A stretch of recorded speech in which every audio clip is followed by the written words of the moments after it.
117 million years ago, something went to work in the galaxy. Something began building the rails. Thousands of miles long, each is as different as the civilization for which it seems to have been built. Their purpose is unclear.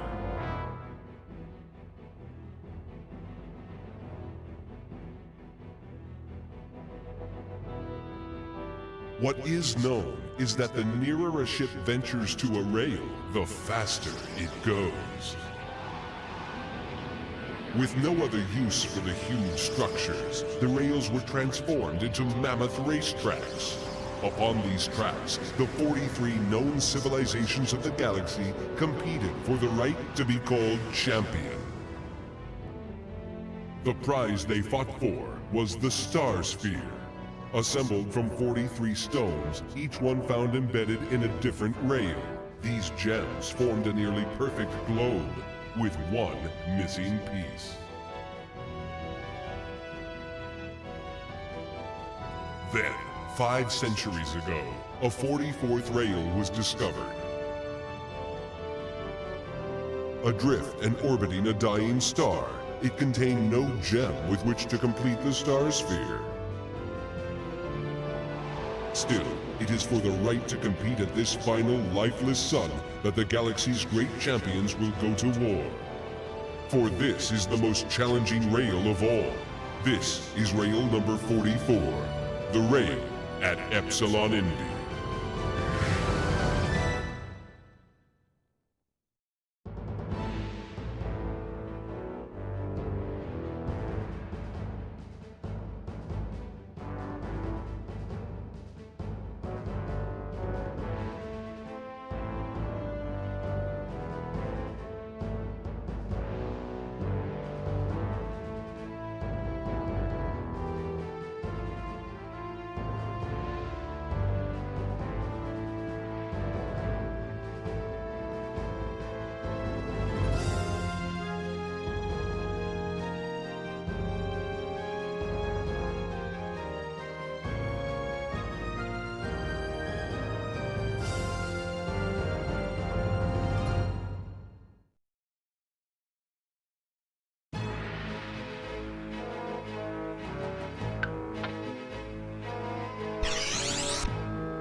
Hi everybody, Barlow Lenz again. Boy, do we have a great one here for you today. Pilots from across the galaxy are anxious to continue the time trials, but first, let's see how the contestants stack up.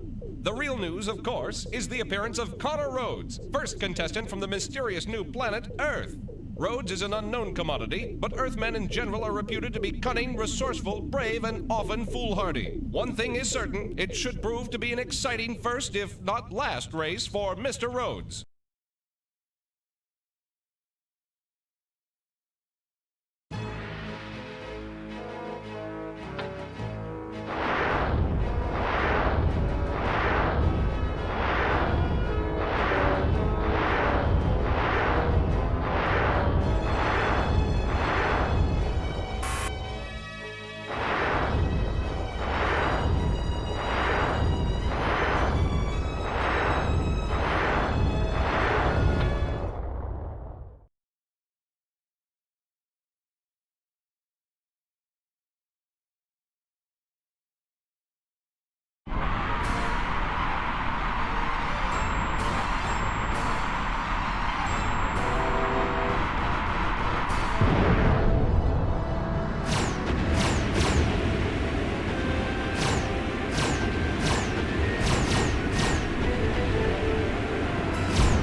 It's safe to say that racing fans were impressed by Connor Rhodes' performance against the drone ship, but now he'll have to go up against a tough customer. Racing fans are no strangers to the formidable half-man, half-machine Coax.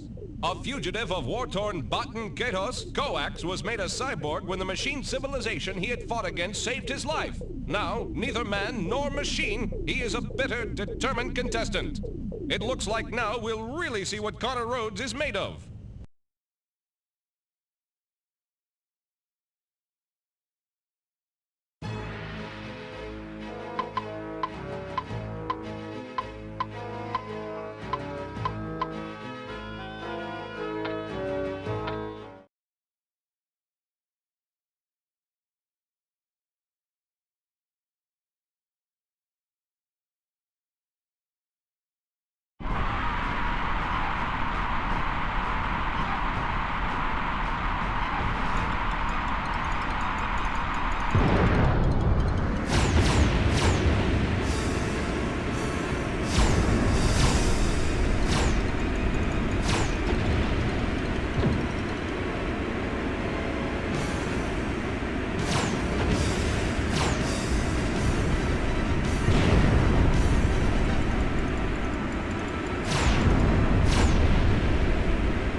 Newcomer Connor Rhodes continues to hold his own. But before this crowd truly accepts him, he'll have to show that he has what it takes to compete against the circuit favorites.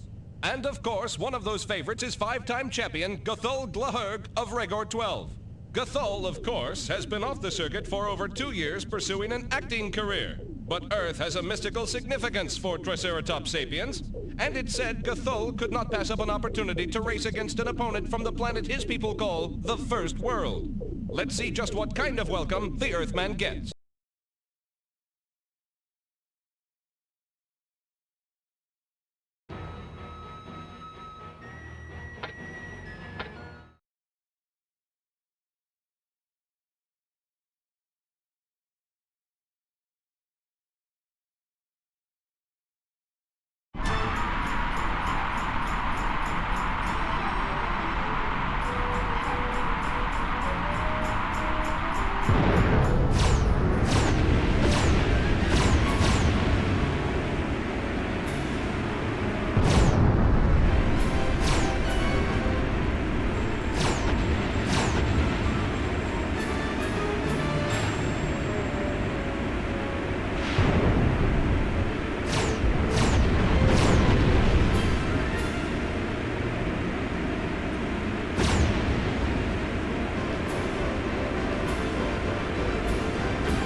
Well, it's becoming harder and harder to write off newcomer Connor Rhodes as just another pretender. So far, he has fared well against aliens who may be unfamiliar with how he thinks. That is about to change. His next race is against fellow humanoid Deanna Stone. But this may be an advantage for Rhodes as well, unless the stories we've heard are true, and Earthmen really have little or no understanding of their planet's women. Hard to believe, but we shall see.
Challenger from Earth, Connor Rhodes, has passed his first test and has earned the right to move on to the final elimination round before the true race begins.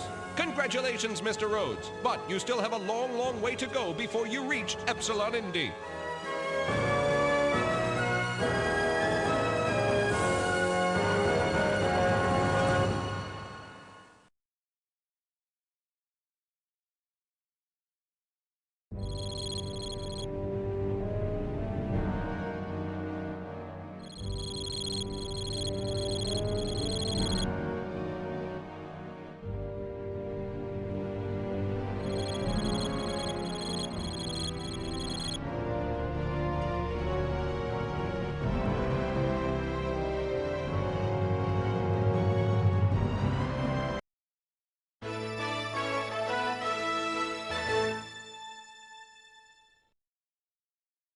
Connor Rhodes has made it to the second quadrant.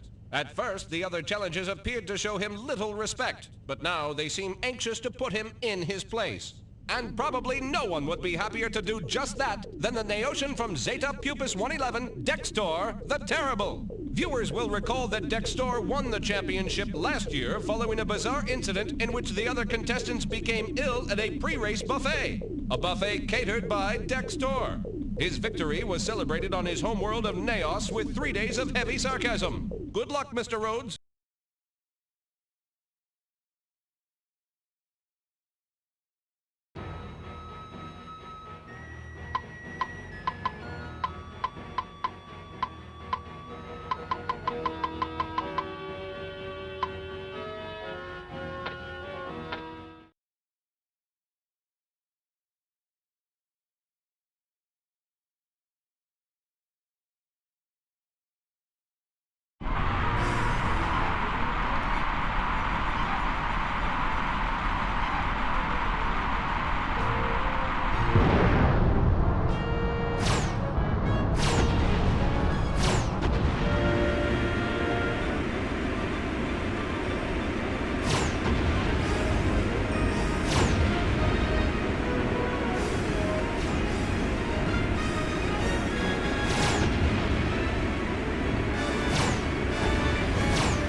Connor Rhodes just keeps on coming. No one expected the Earthman to be this good, and around the racing circuit, contestants are beginning to change their minds about Rhodes. And if there is one old pro who knows about change, it would have to be the cryptomorph Engon. Reports indicate that the shapeshifter has been sitting back and analyzing the newcomer's style. No doubt Engon is even now preparing to transform itself into Connor Rhodes' worst nightmare. If so, the question becomes whether or not Connor Rhodes will awaken from this bad dream alive or dead.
Connor Rhodes' amazing march through the preliminaries is now entering its final and most dangerous phase. His challengers now take him very seriously.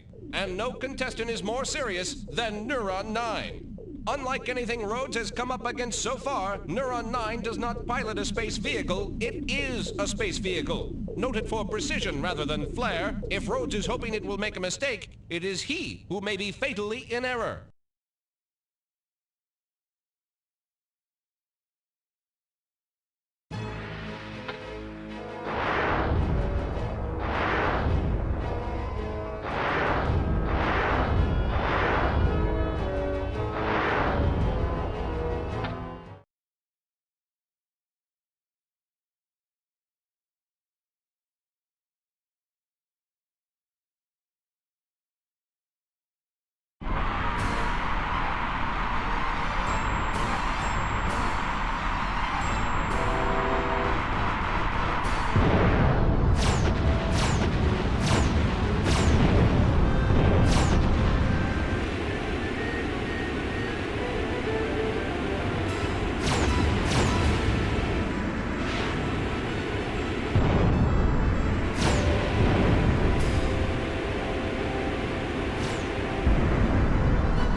Incredibly, newcomer Connor Rhodes has nearly completed the preliminary trials. But blocking his way is one last obstacle.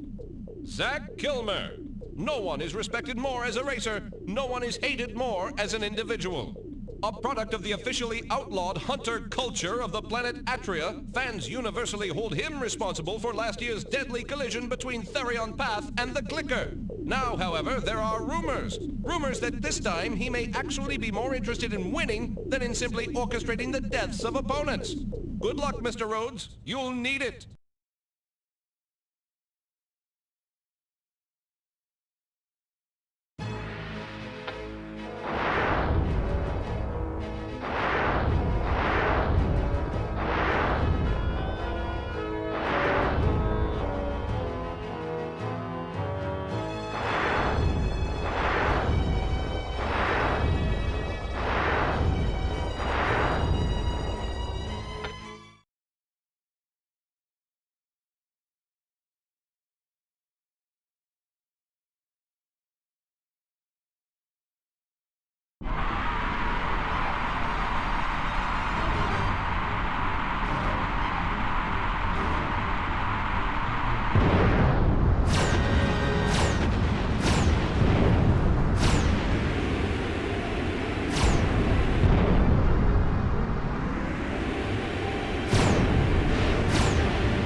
Challenger from Earth, Connor Rhodes, has earned the right to join the battle to reach Epsilon Indi. Over the next 7 quadrants, we'll see what this Earthman is truly made of. Take a deep breath, Mr. Rhodes. You're about to dive into the fiercest battle of the galaxy.